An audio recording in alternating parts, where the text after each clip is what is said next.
സന്തോഷമുള്ളവരൊക്കെ കർത്താവിനൊന്ന് സ്തോത്രം ചെയ്തേ. Hallelujah, praise God, hallelujah. അനുഗ്രഹിക്കപ്പെട്ട സമയത്തിനായി കർത്താവിന് സ്തോത്രം ചെയ്യാൻ സ്തുതിക്കുന്നു.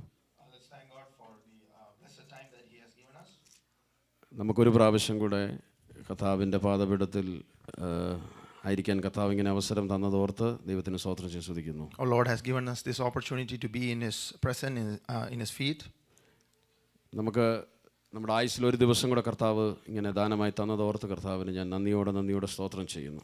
I am thankful to God for giving one more day in our lives. Amen. Hallelujah.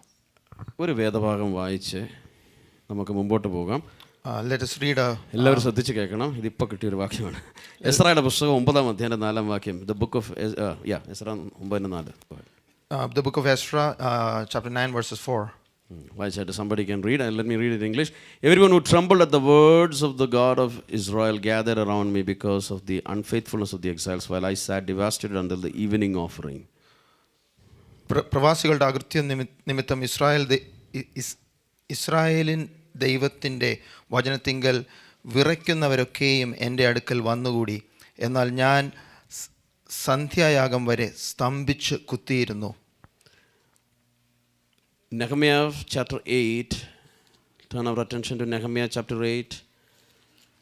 നെഹെമ്യാവിൻ്റെ പുസ്തകം 8-ാം അധ്യായം. I'm reading verse 1, portion of verse 1. It says, they asked the scribe Ezra to bring the book of the law of Moses that the Lord had given Israel. അങ്ങനെ Israel മക്കൾ തങ്ങളുടെ പട്ടണങ്ങളിൽ പാർത്തിരിക്കുമ്പോൾ 7-ാം മാസത്തിൽ സകല ജനവും നിർവാതിലിൻ്റെ മുൻപിലുള്ള വിശാല സ്ഥലത്ത് ഒരുമനപ്പെട്ട് വന്ന് യഹോവ ഇസ്രായേലിന് കൽപ്പിച്ചു. Verse 2. On the first day of the 7th month, the priest Ezra brought the law before the assembly of men, women, and all who could listen with understanding. 7-ാം മാസം 1-ാം തീയതി എസ്രാ പുരോഹിതൻ പുരുഷന്മാരും സ്ത്രീകളും കേട്ട് ഗ്രഹിക്കുവാൻ പ്രാപ്തിയുള്ള എല്ലാവരുമായ സഭയുടെ മുമ്പാകെ ന്യായപ്രമാണം കൊണ്ടുവന്നു. Verse 3. While he was facing the square in front of the water gate, he read out of it from daybreak until noon before the men and women and those who could understand. രാവിലെ തുടങ്ങി ഉച്ചവരെ പുരുഷാരവും സ്ത്രീകളും ഗ്രഹിക്കുവാൻ പ്രാപ്തിയുള്ള എല്ലാവരും കേൾക്കെ ന്യായപ്രമാണ പുസ്തകം വായിച്ചു. All the people listened attentively to the book of the law. സർവ്വജനവും ശ്രദ്ധിച്ചു കേട്ടു. Verse 6. Ezra blessed the Lord, the great God, and with their hands lifted all the people said, Amen, Amen. Then they knelt low and worshipped the Lord with their faces to the ground. 6-ാം വാക്യം. Ezra മഹാദേവമായ യഹോവയെ സ്തുതിച്ചു, ജനമൊക്കെയും കൈ ഉയർത്തി ആമേൻ ആമേൻ എന്ന് പ്രതിവചനം പറഞ്ഞു വണങ്ങി സാഷ്ടാംഗം വീണ് യഹോവയെ നമസ്കരിച്ചു. Verse 8. They read out the book of the law of God, translating and giving the meaning so that people could understand what was read. 8-ാം വാക്യം. ഇങ്ങനെ അവർ ദൈവത്തിൻ്റെ ന്യായപ്രമാണ പുസ്തകം തെളിവായി വായിച്ചു കേൾക്കുകയും വായിച്ചത് ഗ്രഹിക്കുവാൻ തക്കവണ്ണം അർത്ഥം പറഞ്ഞു കൊടുക്കുകയും ചെയ്തു. A part of verse 9. For all the people were weeping as they heard the words of the law.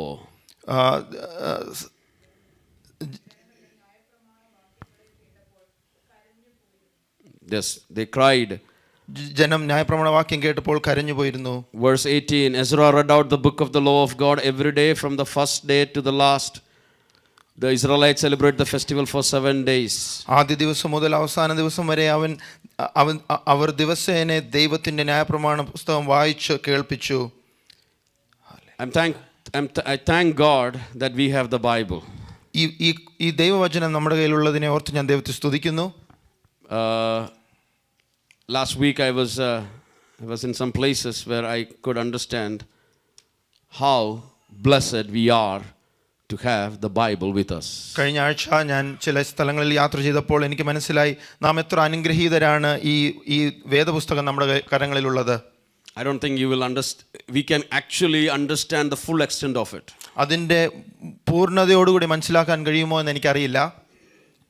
But I want to tell you something seriously. എന്നാൽ വളരെ ഗൗരവത്തോടെ ഞാനൊരു കാര്യം പറയട്ടെ. Do not disrespect the word of God. ദൈവവചനത്തിന് മുൻപാകെ നാം disrespectful ആയിട്ടിരിക്കരുത്.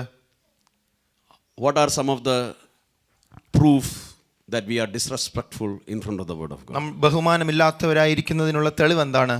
മലയാളത്തിൽ അങ്ങ് പറയാം. പ്രസംഗം നടക്കുമ്പോൾ ഫോൺ എടുത്ത് ഇടയ്ക്കിടയ്ക്ക് നോക്കുന്നത്, when the message is happening, if you are looking at the phone, ദൈവവചനത്തിൻ്റെ പ്രഘോഷണം നടക്കുമ്പോൾ when the word of God is being proclaimed, കൂടെ കൂടെ ഇറങ്ങിപ്പോകുന്നത്, if you are leaving the place, കൂടെ കൂടെ അങ്ങോട്ടും ഇങ്ങോട്ടും നോക്കിയിരിക്കുന്നത്, if you are distracted and looking at each other, വേദപുസ്തകം എടുത്ത് വായിക്കാൻ പറഞ്ഞപ്പോൾ വേദപുസ്തകം എടുത്ത് വായിക്കാതെ അങ്ങോട്ടും ഇങ്ങോട്ടും നോക്കിയിരിക്കുന്നത്, when the Bible is when we are asked to read from the Bible, not reading from the Bible but being distracted. ഇപ്പം ഞാൻ പറഞ്ഞു എസ്രായുടെ പുസ്തകം എടുത്ത് വായിക്കാം, അത് കഴിഞ്ഞ് നെഹമ്യായുടെ പുസ്തകം എടുത്ത് വായിക്കാൻ പറഞ്ഞു. ഓരോരോ വാക്യങ്ങൾ വായിച്ചപ്പോൾ നിങ്ങൾ വായിച്ചിട്ടില്ലെങ്കിൽ നിങ്ങൾ ദൈവവചനത്തെ അപമാനിക്കുകയാണ്, ദൈവവചനത്തിന് നിങ്ങൾ കൊടുക്കേണ്ട വാല്യൂ കൊടുക്കുന്നില്ലെന്നാണ് അതിൻ്റെ അർത്ഥം. If right now when I asked you to read from Ezra and Nehemiah, if you have not read it, then let me tell you, you are not honoring according to how the word of God should be honored. You are disrespecting it. വിശ്വാസിയാണെന്ന് പറയാം, എന്താ കർത്താവിൻ്റെ ശിഷ്യനാണെന്ന് പറഞ്ഞാലും കുഴപ്പമില്ല, ക്രിസ്ത്യ എന്ത് വേണമെങ്കിലും പറഞ്ഞു, നീ പെന്തക്കോസ്തുകാരനാണെന്ന് പറഞ്ഞു, നീ ഏത് കാരനാണെന്ന് പറഞ്ഞാലും ഈ ഒരാഴ്ച മുഴുവൻ ദൈവം നിൻ്റെ കയ്യിൽ ബൈബിൾ നിന്നിട്ട് എത്ര ദിവസം നീ ബൈബിൾ വായിക്കാതെ നടന്നു, അങ്ങനെ ഇന്ന് ദൈവസന്നിധി വന്നിട്ടുണ്ടെങ്കിൽ നീ ഈ ബൈബിളിന് ദൈവവചനത്തിന് കൊടുക്കേണ്ട ബഹുമാനം കൊടുക്കുന്നില്ല. You may claim yourself to be a Christian, a follower of Christ. You may claim yourself to be a Pentecostal. If you have been given the Bible in your hands this past week and have not read it, then whatever you claim, it does not make any sense. നിന്റെ പാരമ്പര്യം എത്ര വലുതുള്ളെന്നുള്ളത് വിഷയമല്ല. ദൈവവചനത്തിന്റെ മുമ്പിൽ നിനക്ക് സമർപ്പിക്കാൻ കഴിയുന്നില്ലെങ്കിൽ നീ ദൈവത്തിന് കൊടുക്കേണ്ട, ദൈവവചനത്തിന് കൊടുക്കേണ്ട ബഹുമാനം കൊടുക്കുന്നില്ല. You can claim whatever you want about your heritage, but you are not able to honor the word of God, then it's of no use. Amen. Hallelujah. അതുകൊണ്ട് എനിക്ക് പറയാനുള്ളത് ഇത്രയേ ഉള്ളൂ. This is what I want to tell you. സമയവും കാലം എത്ര നമ്മുടെ മുമ്പിലുണ്ടെന്ന് അറിയത്തില്ല. I don't know how much long we have before us. എത്ര നാൾ നിങ്ങളോട് പ്രസംഗിക്കുമെന്ന് എനിക്ക് അറിയത്തില്ല. I don't know how long I'll be preaching to you. പറയുന്നു, ദൈവവചനം എവിടെ പ്രഖ്യാപിക്കപ്പെട്ടാലും ബഹുമാനത്തോടെ ദൈവത്തിന് കൊടുക്കേണ്ട ആദരവ് കൊടുത്തു വേണം ദൈവസന്നിധിയിൽ ഇരിക്കാൻ. Let me remind you, you should honor the word of God according ഒരു to football how it game should കാണാൻ be. ഇരിക്കുന്ന പോലെ ദൈവവചനത്തിന് മുമ്പിൽ ഇരിക്കരുത്. You should not sit as if you are watching a game. ഇതൊരു സ്റ്റേഡിയം അല്ല. This is not a stadium. എസ്രായുടെ പുസ്തകം, നെഹമ്യാവിന്റെ പുസ്തകത്തിൽ നമ്മൾ വായിച്ചപ്പോൾ ആ ദൈവവചനത്തിന്റെ മുമ്പിൽ അവർ നിന്നു, കരഞ്ഞു. ദൈവവചനം കേട്ടപ്പോൾ അവർക്ക് അനുതാപം ഉണ്ടായി. ഇതൊക്കെ നമ്മളിപ്പോൾ വായിച്ച വചനങ്ങളാണ്. We read the portions from Ezra and Nehemiah that when the people read the word of God, they repented, they wept in front of it. ദൈവത്തിന്റെ വചനം കേട്ടാൽ ചിലപ്പോൾ കരഞ്ഞെന്നിരിക്കും. We might weep in front of the word of God. എന്തുകൊണ്ടാണ് ദൈവത്തിന്റെ വചനം കേൾക്കുമ്പോൾ നാം കരയുന്നത്? Why should we weep sometimes if we read from the word of God? ദൈവത്തിന്റെ വചനം കേൾക്കുമ്പോൾ ദൈവവുമായിട്ട് എത്ര നമ്മൾ അകന്നു പോയി എന്നുള്ള ബോധ്യം നമ്മുടെ ഉള്ളിൽ വരുമ്പോൾ ഒരുപക്ഷെ അത് നമ്മളെ അനുതാപത്തിലേക്കും കരച്ചിലേക്കും നയിക്കുന്ന അനുഭവമായി തീരും. When we realize that we are far away from what God intends us to be after reading the word of God, then we will get into that mode of weeping for it. നമ്മൾ അവിടെ വായിച്ചു, ന്യായപ്രമാണത്തിന്റെ പുസ്തകം വായിച്ചു, translation ഉണ്ടായിരുന്നു, ജനത്തിന് അതിന്റെ അർത്ഥം പറഞ്ഞു കൊടുക്കും, മീനിങ്സ് പറഞ്ഞു കൊടുത്തതായിട്ട് പറയുന്നുണ്ട്. We read from that portion that the word of God was read to, the scriptures were read to them and it was interpreted to them. കേട്ട വചനം കേട്ടപ്പോൾ അവർ കരഞ്ഞു എന്ന് പറയുന്നു. It is written that they wept in front of the word of God. Hallelujah. Amen. എപ്പോഴാണ് ദൈവത്തിന്റെ വചനത്തിന് മുമ്പിൽ കരയുന്നതെന്ന് അറിയാമോ? Do you know when we weep in front of the word of God? Hallelujah. എപ്പോഴാണ് നമ്മൾ ദൈവത്തിന്റെ വചനത്തിന് മുമ്പിൽ സന്തോഷിക്കുന്നതെന്ന് അറിയാമോ? Do you know when we are joyful in the presence of the word of God? ദൈവത്തിന്റെ വചനം കേൾക്കേണ്ട ബഹുമാനത്തോടെ അല്ലെങ്കിൽ ശ്രദ്ധയോടെ കേൾക്കുമ്പോഴാണ്. When we give the right respect to the word of God. എവിടാണ് ഒരു നാഷണൽ റിപ്പന്റൻസ്? അതിന്റെ അടുത്ത അധ്യായത്തിൽ നാഷണൽ റിപ്പന്റൻസിലേക്ക് അവരെ നയിച്ചതായിട്ട് നമുക്ക് കാണുവാൻ കഴിയുന്നുണ്ട്. When we read the next chapter, we know that this led to a repentance nationally, a repentance for the people of Israel. Hallelujah. Amen. Praise God. Hallelujah. നമുക്ക് നമ്മുടെ ഇന്നത്തെ ചിന്താ വിഷയത്തിലേക്ക് വരാം. Let us come to what we യോഹന്നാന്റെ സുവിശേഷം 2-ാം അധ്യായം അതിന്റെ 17-ാം വാക്യം. John chapter 2 verses 17. അപ്പോൾ അവന്റെ ശിഷ്യന്മാർ വായിച്ചു. His disciples remembered that. You read in Malayalam. അപ്പോൾ തന്റെ ശിഷ്യന്മാർ തന്റെ ആലയത്തെക്കുറിച്ചുള്ള എരിവ് എന്നെ തിന്നുകളയുന്നു എന്ന് എഴുതിയിരിക്കുന്നത് ഓർത്തു. And his disciples remembered that it is written, zeal for your house will consume me. എരിവ്, ആലയത്തെക്കുറിച്ചുള്ള എരിവ് എന്നെ തിന്നുകളയുന്നു എന്ന് എഴുതിയിരിക്കുന്നു. നമ്മൾ സാധാരണ ഞാൻ ഈ ദിവസങ്ങളിൽ ഇന്റർനാഷണൽ സർവീസസ് സംസാരിക്കുമ്പോൾ യോഹന്നാന്റെ സുവിശേഷത്തിനാണല്ലോ ഇപ്പോൾ സംസാരിച്ചുകൊണ്ടിരിക്കുന്നത്. Now when I'm preaching from the word of God during international service, we are meditating from John, the Gospel of John. ഇന്നത്തെ ചിന്താ വിഷയം അല്ലെങ്കിൽ ഇന്നത്തെ നമ്മുടെ സ്ക്രിപ്ചർ പോർഷൻ 2:13 മുതൽ 25 വരെയുള്ള വാക്യങ്ങളാണ്.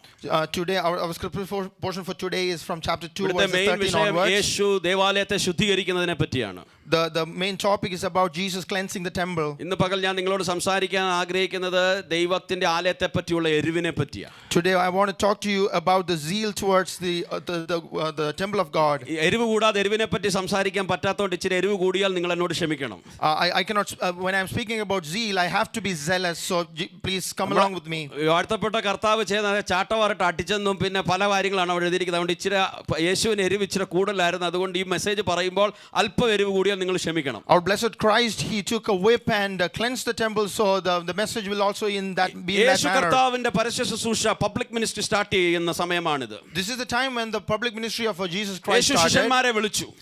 Jesus called his രണ്ടാം disciples. അധ്യായത്തിൽ ആദ്യത്തെ അത്ഭുതം ഫസ്റ്റ് സൈൻ കാനാവിൽ കല്യാണത്തിൽ വെള്ളം വീഞ്ഞാക്കിയ കാര്യത്തെ പറ്റി നമ്മൾ കഴിഞ്ഞ പ്രാവശ്യം നോക്കുകയുണ്ടായി. The first sign we see the wedding at Cana, which we meditated last time. യേശുവിന്റെ ആ പരസ്യമായിട്ടുള്ള ശുശ്രൂഷയിൽ യോഹന്നാന്റെ ലേഖനത്തിൽ നമ്മൾ നോക്കുമ്പോൾ അല്ലെങ്കിൽ യോഹന്നാന്റെ സുവിശേഷത്തെ നോക്കുമ്പോൾ കാനാവിലെ കല്യാണം കഴിഞ്ഞ് അടുത്ത യേശു ചെയ്ത ഒരു മേജർ തിങ് ആയിരുന്നു ക്ലെൻസിങ് ദ ടെമ്പിൾ അല്ലെങ്കിൽ ആലയത്തെ ശുദ്ധീകരിക്കുന്നതിനെ പറ്റി. When we follow the Gospel of John, we see that after the first miracle in the wedding at Cana, the next event is the cleansing of the temple. സുവിശേഷങ്ങളിൽ document ചെയ്തിരിക്കുന്ന അനുസരിച്ച് 2 പ്രാവശ്യം യേശു ദേവാലയത്തെ cleanse ചെയ്തു.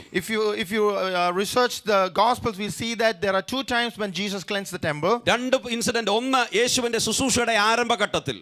Number 1 when it was the beginning of Jesus' രണ്ടാമത് ministry. യേശുവിന്റെ ക്രൂശ് മരണത്തിന് മുമ്പ്. The second time was just before the crucifixion of Jesus Christ. Passion വീക്കിൽ എത്തുമ്പോൾ അല്ലെങ്കിൽ പാഷൻ വീക്കിൽ ഒരു ക്ലെൻസിങ് നടക്കുന്നുണ്ട്. It was during the Passion Week.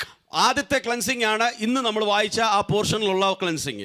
The first cleansing is what we read today. അപ്പോൾ യേശുവിന്റെ ശുശ്രൂഷയുടെ ആരംഭഘട്ടത്തിൽ During the beginning of Jesus' ministry. 2:12 ഇങ്ങനെ പറയുന്നു, after this 2:12 says after this he went down to Capernaum. അനന്തരം യേശുവും തന്റെ അമ്മയും സഹോദരന്മാരും ശിഷ്യന്മാരും കഫർനഹൂമിലേക്ക് പോയി എന്ന് വായിക്കുന്നു. After this, after what? എന്തിനു ശേഷം? After the miracle or after what Jesus did in the Cana. കാനാവിലെ കല്യാണത്തിലെ ആ അത്ഭുതം പ്രവർത്തിച്ചതിന് ശേഷമാണ് ഇത് സംഭവിക്കുന്നത്. And it says after that they went to Capernaum. അതിനുശേഷം അവർ കഫർനഹൂമിലേക്ക് പോയി എന്ന് Verse 13 says the Jewish Passover was near and so Jesus went up to Jerusalem. അത് കഴിഞ്ഞ് 13-ാം വാക്യത്തിൽ നാം വായിക്കുന്ന യഹൂദന്മാരുടെ പെസഹ സമീപമാകയാൽ യേശു യെരൂശലേമിലേക്ക് In പോയി. the temple he found people selling oxen, sheep and doves, and he also found money changers sitting there. ദേവാലയത്തിൽ കാള, ആട്, പ്രാവ് എന്നിവയെ വിൽക്കുന്നവരെയും അവിടെ ഇരിക്കുന്ന പൊൻവാണിഭക്കാരെയും കണ്ടിട്ട്. That is our main thing we are going to look, the cleansing the temple at the beginning of Jesus ministry. യേശുക്രിസ്തുവിന്റെ പരിശുദ്ധശുശ്രൂഷയുടെ ആരംഭത്തിൽ യേശുക്രിസ്തുവിന്റെ ആലയത്തെ ശുദ്ധീകരിക്കുന്ന ഭാഗമാണ് നാം Only John records this incident. ഈ ഭാഗം യോഹന്നാൻ മാത്രമേ എഴുതിയിട്ടുള്ളൂ. But there is another cleansing which happens, as I said, during the Passion Week that happened in the last week of Jesus ministry. ക്രൂശുമരണത്തോട് ചേർന്ന് ആ ഒരു ആഴ്ച സംഭവിക്കുന്ന ഇനി ഒരിക്കൽ കൂടെ ഉള്ള ഒരു ആലയത്തെ ശുദ്ധീകരിക്കുന്നതുണ്ട്. And that is, you can see in Matthew chapter 21, Mark chapter 11 and Luke chapter 19. മത്തായിയുടെ സുവിശേഷം 21, മാർക്കോസ് 11-ലും Luke 19. ലൂക്കോസ് 19-ലും നാം കാണുന്നു. And these events, these 2 cleansing are almost 3 years apart from each other. ഈ 2 ശുദ്ധീകരണവും 3 വർഷത്തിന്റെ അപ്പുറവുമാണ്. So in the beginning and in the end. ആരംഭത്തിലും അവസാനവും. There are some differences between these 2 incidents. ഈ 2 സംഭവങ്ങളും തമ്മിൽ ചില വ്യത്യാസങ്ങളുണ്ട്. Okay, I'm not going to get into all the details, but in this first event Jesus made a whip of cords. എല്ലാ വിശദീകരണത്തിലേക്ക് ഞാൻ കടക്കുന്നില്ല. എന്നാൽ ഇതിൽ ഒരു കയറെടുത്ത് ഒരു ചമ്മട്ടി ഉണ്ടാക്കുന്നത് നാം കാണുന്നു. So he makes a whip of cords with which he drives out sellers. അത് വെച്ചിട്ട് ഈ പൊൻവാണിഭക്കാരെ ഓടിച്ചു കളയുന്നത് നാം കാണുന്നു. But there is no mention about using a whip in the second cleansing. ആ രണ്ടാമത്തെ ശുദ്ധീകരണത്തിൽ ഇങ്ങനെ ഒരു ചമ്മട്ടി കാണുന്നില്ല. So there were some differences of that sort. അതുപോലെ ചില വ്യത്യാസങ്ങളുണ്ട് രണ്ടും തമ്മിൽ. And first happened, as I said, at the beginning of Jesus' public ministry. ഒന്നാമത്തേത് യേശുക്രിസ്തുവിന്റെ പരിശുദ്ധശുശ്രൂഷയുടെ ആരംഭത്തിൽ സംഭവിച്ചു. Second happened after his triumphal entry into Jerusalem. രണ്ടാമത്തേത് ആ വിജയത്തോടു കൂടി യെരൂശലേമിലേക്ക് കയറി വരുന്നതിന് ശേഷം, very shortly before he was going to be crucified. തന്റെ ക്രൂശുമരണത്തിന് തൊട്ട് മുൻപ്. And people were all singing as Jesus had a triumphal entry into Jerusalem. യേശുക്രിസ്തു യെരൂശലേമിലേക്ക് കയറി വരുമ്പോൾ ജനം പാടിക്കൊണ്ട് At that വരികയാണ്. time, Jesus was known by everyone. എല്ലാവർക്കും യേശുവിനെ അറിയാം. But here, it's a different scenario. ഈ സമയത്ത് മറ്റൊരു അവസ്ഥയാണ്. Jesus goes to Jerusalem for the Passover. യേശു ക്രിസ്തു പെസഹയുടെ സമയത്ത് യെരുശലേമിലേക്ക് പോയി. One more difference is after the first cleansing, he was confronted immediately. ഒന്നാമത്തെ ശുദ്ധീകരണത്തിന് ശേഷം തന്നെ എതിര് വന്നു. But in the last or the second cleansing, he was confronted not immediately but the next day. എന്നാൽ രണ്ടാമത്തേത് അടുത്ത ദിവസമാണ് തനിക്ക് എതിരായിട്ട് വന്നത്. So you might have got the context very clear. That is two cleansing which happens, one at the beginning of his ministry and one towards the end of his ministry. രണ്ടിനെയും കുറിച്ചുമുള്ള കാര്യങ്ങൾ നിങ്ങൾ മനസ്സിലായെന്ന് ഞാൻ കരുതുന്നു. ഒന്നാമത് ആദ്യം മറ്റേത് പരിശുദ്ധരുടെ ആരംഭത്തിൽ, രണ്ടാമത് അവസാന സമയത്ത്. So here what happens is as Jesus enters the temple, he finds people selling different things over there. ഇവിടെ സംഭവിക്കുന്നത് യേശുക്രിസ്തു ദേവാലയത്തിലേക്ക് കയറി വരുന്നു. അപ്പോൾ അവിടെ വാണിഭം നടക്കുന്നത് കാണുന്നു. And what happens is some people are selling oxen, sheep and doves, and he also finds the money changers. കാള, ആട്, പ്രാവ് എന്നിവയെ വിൽക്കുന്നവരെയും പൊൻവാണിഭക്കാരെയും അവിടെ യേശു കണ്ടു. That's where he makes a whip of cords and starts driving people out. ആ സമയത്താണ് കയർ കൊണ്ടൊരു ചമ്മട്ടി ഉണ്ടാക്കി അവരെ ഓടിച്ചു കളയുന്നത്. And the sheep and the oxen, everything was getting driven out of that place. അവിടെ ഈ ആടുമാടുകളെല്ലാം അവിടെ നിന്ന് പുറത്താക്കുകയാണ്. He also poured out the temple. What happened? The money changers' coins. He overturned the tables. പൊൻവാണിഭക്കാരുടെ നാണയം അത് തൂക്കിക്കളഞ്ഞു, മേശകൾ അത് മറിച്ചിട്ടു. And Jesus says in a loud voice, "Get these things out of here. Stop making my Father's house into a marketplace." ഇത് ഇവിടെ നിന്ന് കൊണ്ടുപോകുവിൻ, എന്റെ പിതാവിന്റെ ആലയത്തെ വാണിഭശാല ആക്കരുതെന്ന് വിളിച്ചു പറഞ്ഞു. So what happens is, during those days, people from all around used to come to Jerusalem to present themselves in the temple.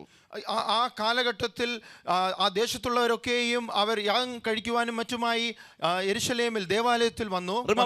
Remember, Judea was under the rule of Romans. യഹൂദ്യ റോമ ഭരണത്തിന്റെ കീഴിലായിരുന്നല്ലോ. The money used during those times was a Roman coin. അന്ന് റോമിന്റെ നാണയങ്ങളാണ് ഉപയോഗിച്ചുകൊണ്ടിരുന്നത്. However, the Jewish law required them that everyone should pay whatever tribute they are putting as a half of a shekel. എന്നാൽ യഹൂദരുടെ നിയമം വെച്ചിട്ട് അര ഷേഖൽ അത് കൊടുക്കണമെന്നായിരുന്നു നിയമം. A Jewish coin. അത് ഒരു യഹൂദ്യ നാണ്യമായിരുന്നു. So when people are coming, it became a matter of convenience if there are money changers. അപ്പോൾ ജനം പല ഭാഗങ്ങളിൽ നിന്ന് വന്നപ്പോൾ ഇതുപോലെ പൊന്നാണ്യക്കാരുടെ ആവശ്യം അത് സൗകര്യമായിരുന്നു. But there is something called as exchange rate, exchange money. അവിടെ അവർക്ക് അതിന് എക്സ്ചേഞ്ച് റേറ്റും ഉണ്ടായിരുന്നു. So I have some pound with me. എൻ്റെ കയ്യിൽ കുറച്ച് പൗണ്ട് ഉണ്ട്, British pound. And I have been looking where should I put so that I can get the maximum dollar value out of it. അത് മാറ്റുമ്പോൾ ഏറ്റവും അധികം ഡോളറാക്കി മാറ്റുന്നത് എങ്ങനെയെന്ന് ഞാൻ നോക്കുകയാണ്. Still I'm thinking about it. If anybody has an idea, let me know.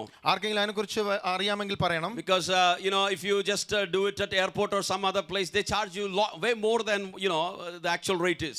എയർപോർട്ടോ അതുപോലത്തുള്ള മറ്റൊരു സ്ഥലത്ത് ചെയ്യുകയാണെങ്കിൽ, അങ്ങനെ അത് മാറ്റിയെടുക്കുകയാണെങ്കിൽ വളരെയധികം അവർ ചാർജ് ചെയ്യും. Many people have switched from one service to the other service to the other service, when they are sending money to India. ഇന്ത്യയിലോട്ട് പണം അയക്കുമ്പോൾ പല പല സർവീസുകൾ മാറി മാറി ഉപയോഗിക്കുന്നുണ്ടല്ലോ നാം.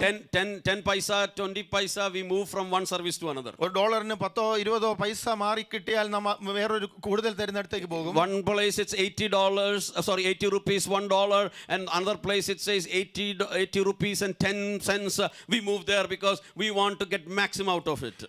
80 രൂപയും ഒരു പൈസയും, അല്ലെങ്കിൽ അതിൽ നിന്ന് ആരെങ്കിലും ഒരു 10 പൈസ കൂടെ തന്നാൽ മറ്റിടത്തേക്ക് പോകുന്ന. So these money exchange was happening. ഈ പൊൻവാണിഭക്കാർ അവർ ഈ പണത്തിന് എക്സ്ചേഞ്ച് റേറ്റ് അങ്ങോട്ടും ഇങ്ങോട്ടും മാറ്റിക്കൊണ്ടിരുന്നു.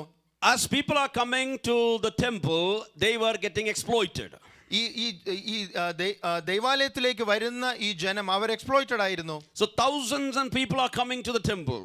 ആയിരക്കണക്കിന് പേർ വന്നുകൊണ്ടിരിക്കുന്നു. So money exchange was a very profitable business. അവിടെ സംഭവിക്കുന്ന മണി എക്സ്ചേഞ്ച് വളരെ ലാഭമുള്ള ഒരു ബിസിനസ് ആയിരുന്നു. And it would have resulted in a lot of fraud as well as oppression of people. ജനങ്ങളെ ഒപ്രസ് ചെയ്യുവാൻ അതുപോലെ അധികം കളിപ്പീരുള്ള ഒരു സ്ഥലമായിരുന്നു. How can oppression happen? എങ്ങനെയാണ് അവിടെ ഒപ്രഷൻ സംഭവിക്കുന്നത്? Just think that there are 10 money exchangers, people sitting there. 10 പേർ ഇതുപോലെ പൈസ നാണ്യം മറിക്കുന്നവരുണ്ടായിരുന്നു ചിന്തിക്കുക. They all decide that we will all push the rate up. എല്ലാവരും ഒന്നിച്ച് അതിന്റെ വില കൂട്ടിയാൽ So poor people will be roaming around and they will be looking and they will be paying way more than they should be paying. അവർ ഈ പണം കൊണ്ടുവന്ന് മാറ്റേണ്ടവർ അവർ വന്നിട്ട് ഈ പാവപ്പെട്ടവർ അവർ കൊടുക്കുന്ന അധികം കൊടുക്കുന്നു. So that was happening. അത് സംഭവിച്ചുകൊണ്ടിരുന്നു. Along with that, for sacrifices there were animals required. അതുപോലെ തന്നെ അവിടെ സാക്രിഫൈസസിന് മൃഗങ്ങളെ As ആവശ്യമുണ്ടായിരുന്നു. people were coming from far places, it was not easy to bring all these things from home. ഈ ദൂര സ്ഥലത്ത് നിന്ന് യാത്ര ചെയ്തു വരുന്നവർ യാഗം കഴിക്കുവാൻ വേണ്ടി ഈ മൃഗങ്ങളെ കൊണ്ടുവരുന്നത് എളുപ്പമായിരുന്നില്ല. So dove, pigeons and all were required depending upon what they were doing. കാള, ആട്, പ്രാവ് ഇങ്ങനത്തെ അവരുടെ അതിന്റെ ആവശ്യമുണ്ടായിരുന്നു. So what they were doing is they were selling these things because it was a very profitable business. ഇത് അവർ വിൽക്കുവാൻ അവിടെ ആളുകൾ ഉണ്ടായിരുന്നു, കാരണം വളരെ ലാഭമുള്ള ഒരു ബിസിനസ് ആയിരുന്നു. And all these festivities are going on. What is like, there is a big noise. I'm thinking that there is a big noise going on. There is a bargaining going on. There is arguments going on. ഇവിടെ വലിയ ആഘോഷം നടക്കുകയാണ്, പെരുന്നാളാണല്ലോ. അതിനോടുകൂടെ ചേർന്ന് തന്നെ ഇവിടെ അങ്ങോട്ടും ഇങ്ങോട്ടും വിലയുടെ കാര്യങ്ങൾ പറഞ്ഞ് ബാർഗൈനിങ്ങും അവിടെ തർക്കങ്ങളും നടക്കുന്നുണ്ട്. I'm thinking that some of them are bargaining, some of them are saying, oh, last year when I came it was only this much, why it has increased. അവിടെ അങ്ങനെ അങ്ങോട്ടും ഇങ്ങോട്ടും വിലപേശൽ നടക്കുന്നു, ശബ്ദമുയർത്തി സംസാരിക്കുന്നു എന്നൊക്കെ ഞാൻ ചിന്തിക്കുകയാണ്. And the sellers may be saying, the inflation has gone up, the cost of everything has gone up, so the price has gone up. ഈ വിൽക്കുന്നവർ അതിന്റെ പണം വില കൂട്ടുവാൻ വേണ്ടി പല ന്യായങ്ങളും പറയുന്നുണ്ടാകാം. And there may be lot of arguments going on, probably. അതിനെ ചൊല്ലി പല തർക്കങ്ങളും അങ്ങോട്ടും ഇങ്ങോട്ടും Some bargaining going on. അങ്ങനെ വിലപേശലുകൾ. If it was here today, the same situation, ഇന്ന് അതുപോലൊരു സംഭവം ഉണ്ടായാൽ I can imagine in my mind some of you absolutely bargaining. ചിലർ ഇതുപോലെ നിന്ന് ആ വിലപേശുന്നത് എനിക്ക് ഊഹിക്കാം. എനിക്ക് മനസ്സിൽ ചിന്തിക്കാൻ പറ്റും, ചിലർ ഇങ്ങോട്ട് വന്നിട്ട് എത്ര രൂപയാ, ഓക്കെ, അത് കൊടുത്തിട്ട് പോകുന്നവരുണ്ടായിരിക്കാം. I can imagine some people might come and ask for the amount and just give and go. ചിലര് അവിടെ ഒരു അരമണിക്കൂർ നിന്ന് വില പേശി നിൽക്കുന്നവരെ എനിക്ക് എന്റെ മനസ്സിൽ ഇപ്പൊ ഇമാജിൻ ചെയ്യാൻ പറ്റുന്നുണ്ട്. I can imagine some people might spend half an hour trying to reduce some money. ചിലരെ എനിക്കറിയാം, അവരെന്ത് ചെയ്യുന്ന പറഞ്ഞാൽ വില പേശി കിട്ടിയ റേറ്റ് വെളിയിൽ പോയി മറ്റുള്ളവരോട് പറയും, ആനന്ദിന്റെ കടയിൽ പോവാങ്കിൽ ഇത്രയും വില കുറച്ച് കിട്ടുമെന്ന്. I know certain people who might do this bargaining and then go out and tell his friends to go to let's say Anand's business and get that. അങ്ങനെ ഒത്തിരി ആക്ടിവിറ്റീസ് അവിടെ നടന്നുകൊണ്ടിരിക്കുക. A lot of activities similar to that is happening in that place. പക്ഷേ പാവങ്ങൾ ഇങ്ങനെ ഈ ആലയത്തിലേക്ക് വരികയാ. But the poor people are also coming into the temple. അവർ ദൈവത്തെ അന്വേഷിക്കാൻ വരുന്നുവെങ്കിലും they are coming to see God. ആദ്യമേ സംഭവിക്കുന്നത് എന്താണെന്ന് ചോദിച്ചാൽ, what is the first thing that happens to them? Hallelujah, അവർ ഇതെല്ലാം ഡീൽ ചെയ്യേണ്ടി വരും, ഈ പ്രശ്നങ്ങളെല്ലാം ഡീൽ ചെയ്യേണ്ടി വരും. They have to go through all these dealings and businesses. അങ്ങനെ മുമ്പോട്ട് പൊക്കോണ്ടിരിക്കുമ്പോഴാണ് യേശു ചെന്ന് Jesus made a whip out of cords and he started driving them all out of that place. ആ ഒരു സാഹചര്യത്തിലാണ് യേശുക്രിസ്തു ആലയത്തിൽ വരുന്നത്, കയറെടുത്ത് ചമ്മട്ടി ഉണ്ടാക്കി അവിടത്തെ ഉള്ള ഈ പൊൻവാണിപ്പക്കാരെയൊക്കെ ഓടിക്കുന്നത്. And he overturns the tables. അവിടെ ആ മേശകളെ മറിച്ചിട്ടു. And Jesus says something very important. യേശുക്രിസ്തു അവിടെ വളരെ ശ്രദ്ധേറിയ ഒരു കാര്യം പറയുന്നു. My father's house you have turned it into a marketplace. എൻ്റെ പിതാവിന്റെ ആലയത്തെ വാണിഭശാലയാക്കി കളഞ്ഞു. The second cleaning or cleansing of the temple, Jesus talks about it should be called as a house of prayer. Here he says you have turned it into a marketplace. രണ്ടാമത്തെ ആ ശുദ്ധീകരണത്തിൽ ഒരു പ്രാർത്ഥന ആലയം ആണ് എന്ന് പറഞ്ഞ യേശുക്രിസ്തു ഇപ്പോൾ പറഞ്ഞത് ഒരു വാണിഭശാലയാക്കി തീർത്തു എന്നാണ്. Now when people were coming, many of them were coming with the intent to praise God or sacrifice unto God. ഇവിടെ ശ്രദ്ധിക്കണം, ഇവിടെ ജനം വരുമ്പോൾ ദൈവത്തിന് യാഗമർപ്പിക്കുവാൻ, ദൈവത്തെ സ്തുതിക്കുവാൻ വേണ്ടിയാണ് വരുന്നത്. They are coming to do their rituals based on what they knew to the temple.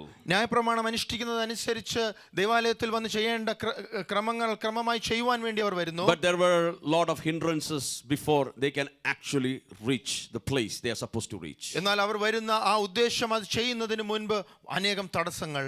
And Jesus is driving them all out of that place. ആ തടസ്സങ്ങളെല്ലാം യേശു പുറത്താക്കുകയാണ്. When you look around, നാം ചുറ്റും നോക്കുമ്പോൾ even this week, ഈ ആഴ്ചയിലും for the last couple of months, കഴിഞ്ഞ 2 മാസങ്ങളിൽ I can see in America there is a cleansing going on. ഈ രാജ്യത്ത് ഒരു ശുദ്ധീകരണം നടക്കുന്നത് കാണാം.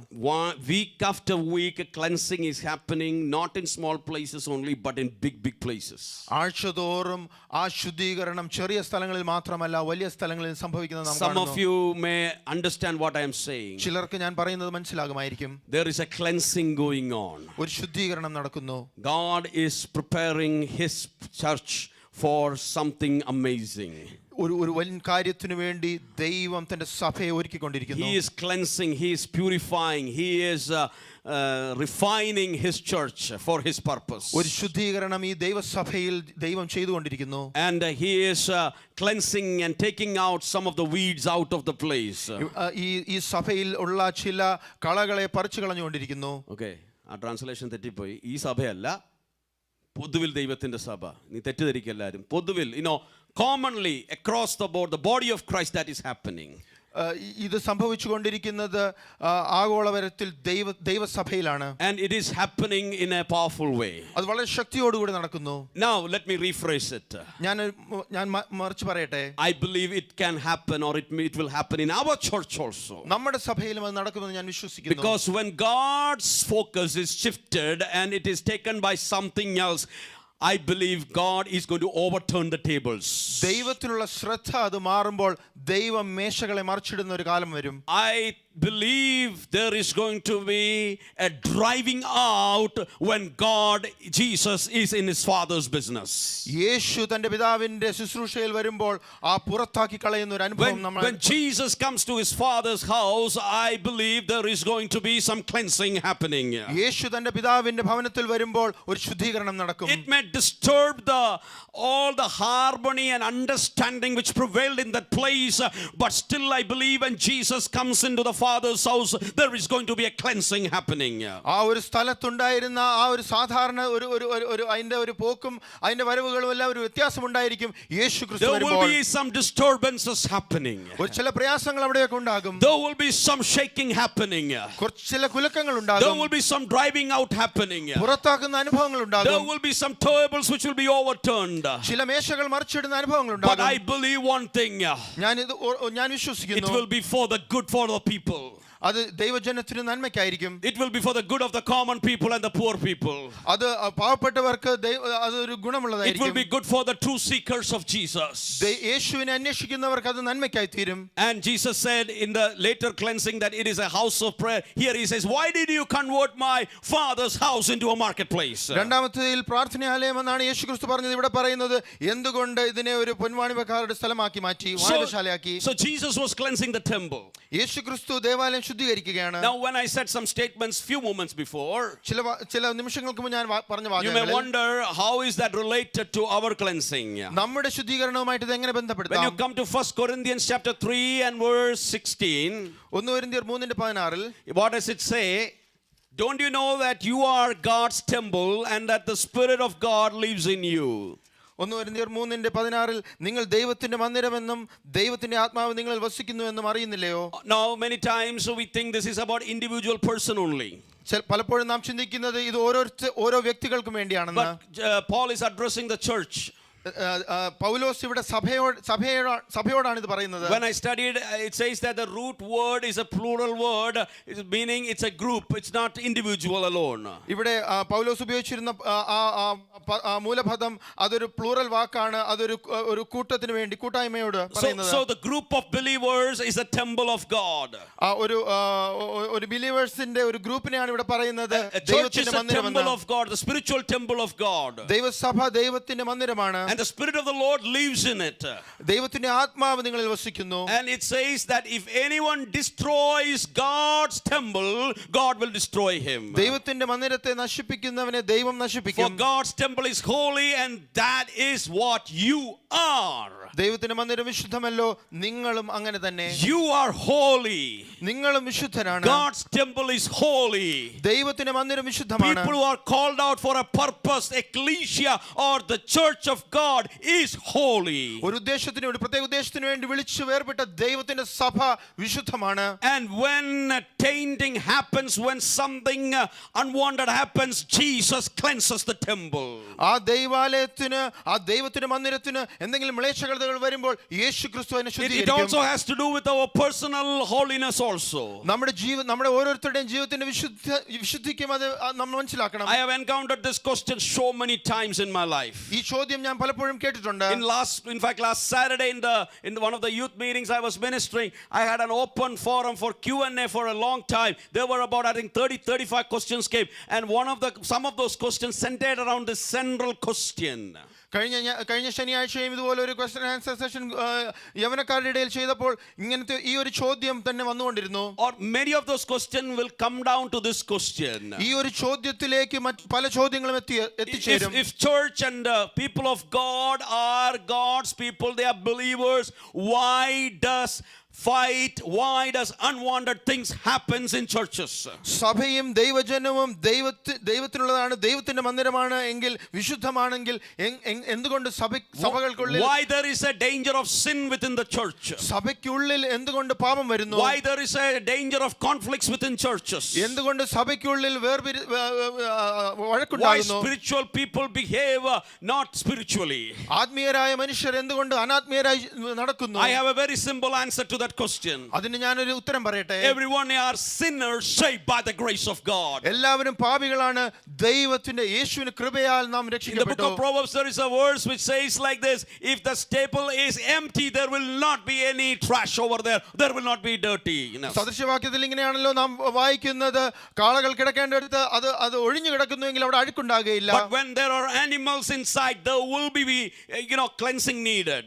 എന്നാൽ അവിടെ മൃഗങ്ങളുണ്ട് എങ്കിൽ അതിനെ വൃത്തിയാക്കണം. We are saints by title, but there is a sanctification process which is happening in our life. ശരിയാണ്, നാം വിശുദ്ധർ തന്നെയാണ്, എന്നാൽ ഒരു വിശുദ്ധീകരണത്തിലൂടെ നാം പോയിക്കൊണ്ടിരിക്കുന്നു. We are in the presence of sin because we have not yet died, or Jesus has not come yet. യേശു ക്രിസ്തു ഇതുവരെ വന്നിട്ടില്ല, നാം മരിച്ചിട്ടുമില്ല, നാം പാപത്തിന്റെ സാന്നിധ്യത്തിൽ തന്നെ ആയിരിക്കുന്നു. Before we got saved, we lived in the pleasures of sin. നാം രക്ഷിക്കപ്പെടുന്നതിന് മുമ്പ് ആ പാപത്തിൽ സുഖിച്ചു നാം We ജീവിച്ചു. enjoyed sin. നാം ആ പാപം നമുക്ക് സുഖമായിരുന്നു. Anything sinful was a pleasure for us. നമുക്ക് പാപ സ്വഭാവം നമുക്ക് സന്തോഷം But നൽകി. if Jesus is inside of us, എന്നാൽ യേശു നമ്മുടെ ഉള്ളിലുണ്ടെങ്കിൽ we will not be enjoying the pleasures of sin. ആ പാപത്തിന്റെ സന്തോഷങ്ങൾ, അതിന്റെ സുഖങ്ങൾ നമുക്ക് സന്തോഷിക്കാൻ Sin കഴിയുകയില്ല. will not be something we will continue to enjoy in our life if Jesus and Holy Spirit is inside of us. യേശുവും പരിശുദ്ധാത്മാവും നമ്മുടെ ജീവിതത്തിൽ ഉണ്ടെങ്കിൽ പാപ സ്വഭാവം അത് നമുക്ക് സന്തോഷം If നൽകുകയില്ല. you claim to be a Christian but you enjoy the sinfulness in this world, I want to encourage you to check your salvation once again. നാം ഒരു ക്രിസ്ത്യാനിയാണ് എന്ന് പറഞ്ഞ് നടക്കുന്നു എങ്കിലും പാപ സ്വഭാവം നമുക്ക് സന്തോഷം നൽകുന്നുവെങ്കിൽ നാം ശരിക്കും രക്ഷിക്കപ്പെട്ടോ എന്ന് നാം നോക്കണം. But there is another problem. ഒരു വിഷയം കൂടെ ഉണ്ട്. Until we go into eternity, we have a glorification experience. We live in a polluted world. നാം നിത്യതയിലേക്ക് എത്തുന്ന ആ മഹത്വീകരിക്കപ്പെടുന്ന അവസ്ഥയിൽ എത്തുന്നതിന് മുൻപ് നാം ഇവിടെ ഈ ലോകത്തിൽ തന്നെയാണ്. And there is lot of pollution around us. വളരെ അധികം മ്ലേച്ഛതകൾ നമ്മുടെ ചുറ്റുമുണ്ട്. There is lot of temptations around us. നമ്മുടെ ചുറ്റും നമുക്ക് ടെംപ്റ്റേഷൻസ് ഉണ്ട്. We need cleansing on a daily basis. ദൈനംദിനമായ ജീവിതത്തിൽ നമുക്ക് ശുദ്ധീകരണത്തിന്റെ We need ആവശ്യമുണ്ട്. surrender on a daily basis. ദൈനംദിനമായ ജീവിതത്തിൽ നമുക്ക് സമർപ്പണത്തിന്റെ We ആവശ്യമുണ്ട്. need repentance on a daily basis. മാനസാന്തരം ആവശ്യമുണ്ട് എല്ലാ We need ദിവസവും. an examination on a daily basis. നാം നമ്മെ തന്നെ എക്സാമിൻ ചെയ്യേണ്ടതിന്റെ ആവശ്യമുണ്ട്. Self-examination is not only for during the communion service. It is something which should be a habit in a Christian's life. കർത്താവിന്റെ മേശയുടെ മുൻപാകെ മാത്രമല്ല നാം നമ്മെ തന്നെ ചിന്തിക്കേണ്ടത്, എന്നാൽ അത് ദൈനംദിനമായ ജീവിതത്തിൽ നമ്മുടെ സ്വഭാവമായി തീരണം. We need cleansing every day. എല്ലാ ദിവസവും നമുക്ക് ശുദ്ധീകരണം ആവശ്യമുണ്ട്. What can wash away my sin? എന്റെ പാപങ്ങളെ കഴുകുവാൻ എന്തിനു കഴിയും? Nothing but the blood of Jesus. യേശുവിന്റെ രക്തമല്ലാതെ മറ്റൊന്നുമല്ല. There is power in the blood of Jesus to cleanse us. യേശുവിന്റെ രക്തത്തിന് ശക്തിയുണ്ട് എന്നെ കഴുകുവാൻ. This morning those who have been saved by the name of Jesus, we have been cleansed by the blood of Jesus. യേശുവിന്റെ നാമത്താൽ രക്ഷിക്കപ്പെട്ട ഓരോരുത്തരും യേശുവിന്റെ രക്തത്താൽ കഴുകപ്പെട്ടവരാണ്. Why do we stand boldly? Not because we are without sin, because he has cleansed us from all our iniquities. എന്തുകൊണ്ട് നമുക്ക് ധൈര്യത്തോടു കൂടെ നിൽക്കുവാൻ കഴിയും? പാപമില്ലാത്തതുകൊണ്ടല്ല, എന്നാൽ യേശു നമ്മെ ശുദ്ധീകരിച്ചുകൊണ്ടാണ്, We were കഴുകിയതുകൊണ്ടാണ്. unworthy, but he made us worthy by shedding his blood on the cross. നാം യോഗ്യതയില്ലാത്തവരായിരുന്നു, എന്നാൽ യേശുവിന്റെ രക്തത്താൽ നമ്മൾ Many യോഗ്യതയുള്ളവരായി times as we തീർന്നു. get older in faith, we forget the fundamental. Fundamental is that we are sinners saved by the grace of God. നാം ഈ ക്രിസ്തീയ ജീവിതത്തിൽ മുന്നോട്ട് പോയിക്കൊണ്ടിരിക്കുമ്പോൾ ഈ കാര്യങ്ങളെല്ലാം നാം പലപ്പോഴും മറന്നു പോകും. എന്നാൽ യേശുവിന്റെ രക്തത്താലാണ് നാം It is വീണ്ടെടുക്കപ്പെട്ടത്. not tradition which saved us. ഇത് ഏതെങ്കിലും ഒരു പാരമ്പര്യമല്ല. It is not your family which saved you. നമ്മുടെ കുടുംബത്തിന്റെ എന്തെങ്കിലുമല്ല. It is not something else which saved us. ഈ ലോകത്തിലുള്ള എന്തെങ്കിലുമല്ല. We are saved by the grace of God. കർത്താവ് യേശുവിന്റെ കൃപയാൽ മാത്രം. A big price was paid. ഒരു വലിയ വില കൊടുത്തു. Jesus died on the cross for you and for me. യേശു നമുക്ക് വേണ്ടി മരിച്ചു. It was a big price which was paid. അതൊരു വലിയ വിലയായിരുന്നു. When the blood of goats and bulls could not save us, Father in heaven sent his only son so that he can come down into this world and died for us. ഏതെങ്കിലും ഒരു മൃഗത്തിന്റെ രക്തം കൊണ്ട് വീണ്ടെടുക്കുവാൻ കഴിയാത്തപ്പോൾ ദൈവം തന്നെ ഇറങ്ങി വന്ന് നമുക്ക് വേണ്ടി മരിച്ചു. So don't you know that you are the temple of God? നിങ്ങൾക്ക് അറിയില്ലയോ നാം ദൈവത്തിന്റെ You are മന്ദിരമാണ്. called to be holy. നാം വിളിക്കപ്പെട്ടിരിക്കുന്നത് വിശുദ്ധരായിട്ടാണ്. Somehow there is a message passed by the devil. സാത്താൻ ഏതോ തലത്തിൽ ഒരു സന്ദേശം ഇങ്ങനെ അയച്ചിരിക്കുന്നു. It is okay. ഇത് സാരമില്ല. Compromise is okay. ഇത് സാരമില്ല. Sinful lifestyle is okay. പാപ സ്വഭാവം As കുഴപ്പമില്ല. long as I go to church on Sunday. ഞായറാഴ്ച ദിവസങ്ങൾ സഭായോഗങ്ങൾ പോയാൽ As മതി. long as I give little offering. ഞാൻ കുറച്ച് കൊടുത്താൽ മതി. As long as I am good in the sight of other people. മറ്റുള്ളവർ നോക്കുമ്പോൾ നന്നായിട്ട് ജീവിച്ചാൽ മതി. As long as everybody has a good impression about me. മറ്റുള്ളവർക്ക് നല്ല ധാരണ ഉണ്ടായാൽ മതി. I am okay. അത് മതി. This morning let me tell you. ഇന്ന് പ്രഭാതത്തിൽ ഞാൻ It is ഓർമ്മിക്കട്ടെ. not okay. ഇത് സാരമില്ല.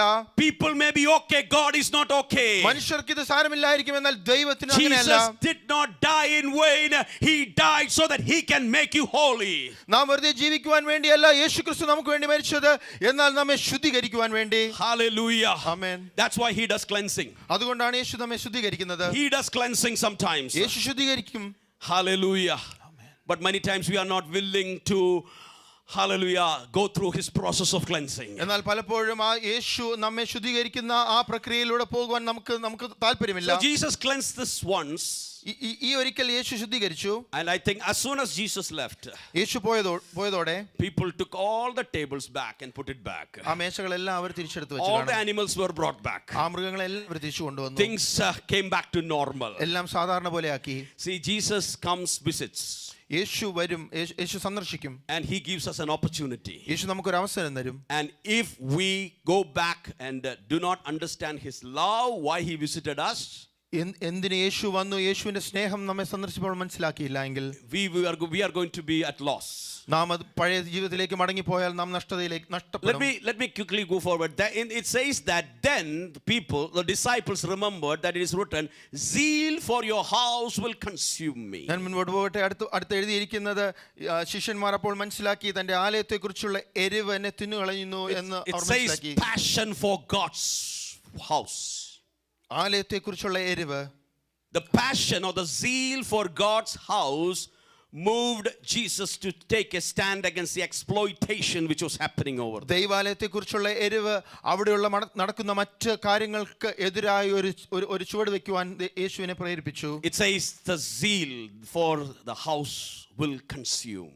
ദൈവാലയത്തെക്കുറിച്ചുള്ള എരിവ് എന്നെ തിന്നുകളയുന്നു എന്നാണ് എഴുതിയിരിക്കുന്നത്. Let me ask you എഴുതിയിരിക്കുന്നത്. sincerely this morning. ഞാൻ ഇന്ന് പ്രഭാതത്തിൽ ചോദിക്കട്ടെ, Are you on fire for the Lord? നാം ദൈവത്തിനു വേണ്ടി എരിവുള്ളവരായിരിക്കുന്നു. Do we have zeal? When I say fire, don't misunderstand. I'm saying the fire in the sense like, are you enthusiastic? Do you have the zeal for the Lord? നിങ്ങൾ ദൈവത്തിനു വേണ്ടി തീയിലാണോ എന്ന് ചോദിക്കുമ്പോൾ ദൈവത്തിനു വേണ്ടി ആ എരിവുണ്ടോ എന്നാണ് ഉദ്ദേശിക്കുന്നത്. And do you have something burning deep inside of you? നിങ്ങളുടെ ഉള്ളിന്റെ ഉള്ളിൽ ആ കത്തുന്ന ഒരു അനുഭവമുണ്ടോ? Do you have something where you say, I have the passion for my Jesus? നിങ്ങളുടെ ഉള്ളിന്റെ ഉള്ളിൽ നിങ്ങൾക്ക് പറയുവാൻ കഴിയുമോ, എനിക്ക് യേശുവിന് വേണ്ടി ആ ഒരു എരിവുണ്ടെന്ന്? Last week I discovered something very tragic. കഴിഞ്ഞ ആഴ്ച ഞാൻ വളരെ വിഷമമുള്ള ഒരു കാര്യം ഞാൻ മനസ്സിലാക്കി. I thought it was tragic. അത് വളരെ Last week, വളരെ തകർച്ചയുള്ളതാണെന്ന് ഞാൻ ചിന്തിക്കുന്നു. somebody took an appointment, so I was at the William Carey's church. ഞാൻ വില്യം കേറിയുടെ ആ ചർച്ചിലായി. And one lady was explaining. She took more than an hour to explain all the things from the context of what happened to William Carey when he was back there. ഒരു വ്യക്തി അവിടെ അത് വിശദീകരിച്ച് നൽകുകയായിരുന്നു William കേറി ആയിരുന്ന സ്ഥലത്ത് ആയിരുന്നപ്പോൾ എന്തൊക്കെ സംഭവിച്ചു എന്ന്. So we went to the cottage where William Carey stayed, and he was a cobbler, so all his equipments or all the things he used, it was there.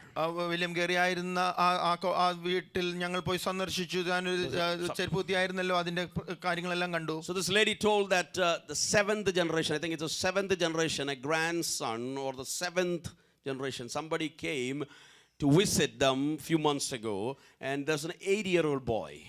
ഈ വില്യം കേറിക്ക് ശേഷമുള്ള 7ാം തലമുറയിൽ ഒരു 8 വയസ്സുകാരൻ ഒരിക്കൽ സന്ദർശിക്കുവാൻ വന്നു. I think they live in somewhere in Africa, somewhere they said. ആഫ്രിക്കയിലോ മറ്റോ താമസിക്കുന്ന ഒരു കുടുംബമാണ്. And because this young man wanted to know about his great grandfather. ഈ 7 തലമുറയ്ക്ക് മുൻപുള്ള ഈ വില്യം കേറിയെ കുറിച്ച് പഠിക്കുവാൻ ഈ വ്യക്തി വരികയാണ്. And this boy sat down on the same the cobbler's stool, or the thing on which they sit, and took some pictures also.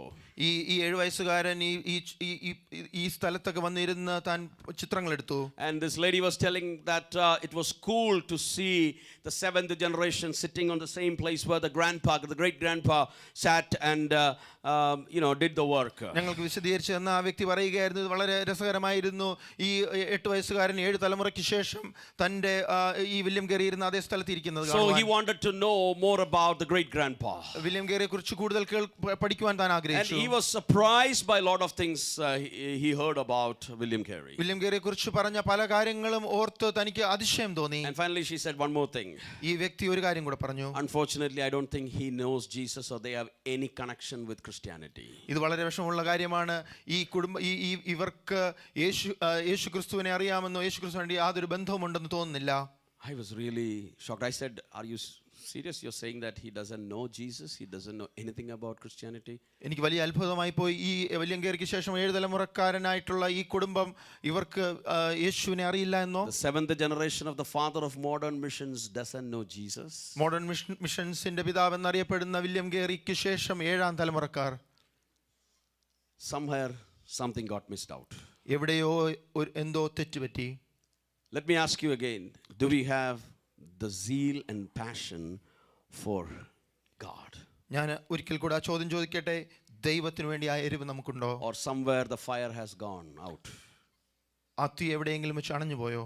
Somewhere we lost that passion for the missions or passion for Jesus. എവിടെയോ വെച്ച് ആ ശുശ്രൂഷകൾക്ക് വേണ്ടി യേശുവിന് വേണ്ടിയുള്ള ആ എരിവ് അണഞ്ഞു പോയോ? Somewhere our commitments have gone down and it is in ashes this morning. ഏതോ ഒരു സ്ഥലത്ത് വെച്ച് ഏതോ ഒരു സാഹചര്യത്തിൽ നമ്മുടെ ആഗ്രഹങ്ങൾ, നമ്മുടെ ദൈവത്തിന് വേണ്ടിയുള്ള നമ്മുടെ എരിവ് അത് അണഞ്ഞു പോയോ? Paul, while writing the Romans, he says something very important. പൗലോസ് റോമർക്ക് എഴുതുമ്പോൾ ഇങ്ങനെ വളരെ ഇങ്ങനെ ഒരു കാര്യം പറഞ്ഞു. He talks about the Christian ethics in chapter 12. He says, do not lack diligence in zeal. Be fervent in the spirit. Verse 11. 12-ാം അധ്യായം 11-ാം വാക്യത്തിൽ ഉത്സാഹത്തിൽ മടുപ്പില്ലാതെ ആത്മാവിൽ എരിവുള്ളവരായി കർത്താവിനെ സേവിക്കുക. Do not lack diligence in zeal. Be fervent in the spirit. എരിവുള്ളവരായി and serve the Lord. കർത്താവിനെ നാം സേവിക്കണം.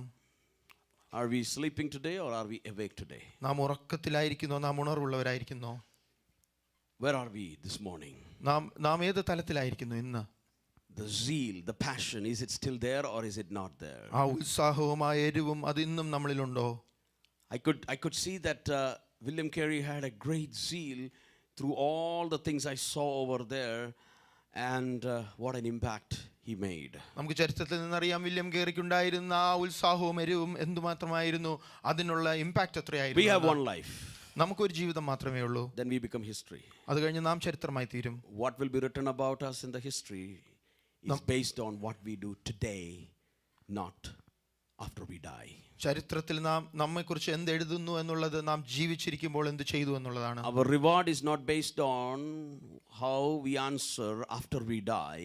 It is not going to be based on how we live and what we do, while we are alive. നമ്മുടെ പ്രതിഫലം നാം മരിച്ചു കഴിഞ്ഞിട്ട് എന്ത് ചെയ്യുന്നു, എങ്ങനെ ഉത്തരം പറയുന്നു എന്നുള്ള രീതിയിലല്ല, ജീവിച്ചിരുന്നപ്പോൾ എന്ത് ചെയ്തു എന്നുള്ളതിനനുസരിച്ച്. Very soon many of you are going to face something called as performance review.